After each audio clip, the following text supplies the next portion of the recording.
time to go crazy. It's time. We're going to have a festival of 9TI TacRay, whatever the hell. We're going to have an Amazon blowout or whatever, because I'll give you the link to, they got an Amazon store, by the way. So, hey, have you ever thought about, wouldn't it be nice to have a folding knife that I can use in the kitchen? How about that? Let me think. What could it be? How about TacRay, baby? It's upside down, all kinds of crazy. Yes, it is, my friend. I've had this one for a while.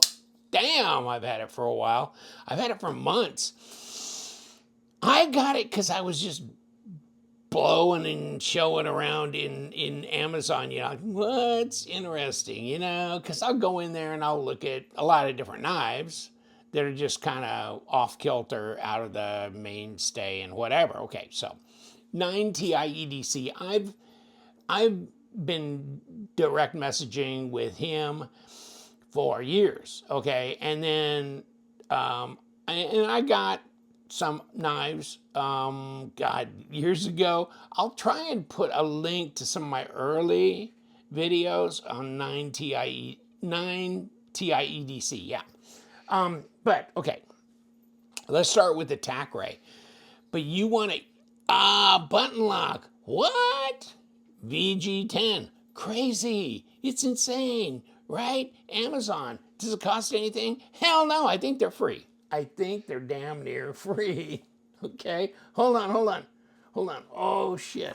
Okay, so no, this is the baby knife. Wait until I show you Papa. Okay, and it comes in black or the orange. 4.4 inch blade. What? I mean, it's just funny as shit. $43. Come on, man. You can afford that. And VG10 at Rockwell of 49 or better. I'm just kidding, 59. Didn't give me a hard time. Okay. Hey, guess what? You can sharpen the damn thing too. God dang. You can put it on the strop. That and a little bit of gunny juice, a diamond gunny juice on that strop will kick its ass here real quick. Okay, but here you go. Very sharp. Uses high quality, very suitable for many things. Now this is, hold on, let me get a piece of paper because it's gonna be fun. Oh yeah. Yeah, this baby is sharp, and you know what? It's thin. But you know what? I got a real kitchen knife from Caleri Customs, right? Steve Caleri. And the blade is pretty thin on it. It's Magna Cut, and of course, I bet it's a 64 Rockwell or whatever, G10 handle. Not inexpensive. Handmade, right? Handmade in Georgia by Steve. And it's been rocking and rolling. Doing great. I'm going to do a video on it not too long. I want to have him on one of my podcasts going forward. But centered, I mean, this one is just, what the hell, right? Okay? But what was fascinating about this is somewhere in their literature, they had something that talked about, this, okay? This patented button lock. And I was looking at this button lock and I was going, what? I don't see a spring. Okay? So I'm going, okay, let me look at this. Let me take a serious look at this. And I'm looking at it and I'm going, it's a liner lock. Okay, so, whoa. A button lock has a button that comes across, and then the collar, the spring sits under the collar on the other side, which in this case would be on this side, right? Normally the button is over here. The collar that's seated in here is sitting there, and there's a spring underneath it that pushes that out, that interferes with the blade, that locks it in place. But no. This is a liner lock. This is basically a top liner lock that's reversed from Spyderco, right? So this is a liner lock, but it's a compression lock. But if you just put a button, if you just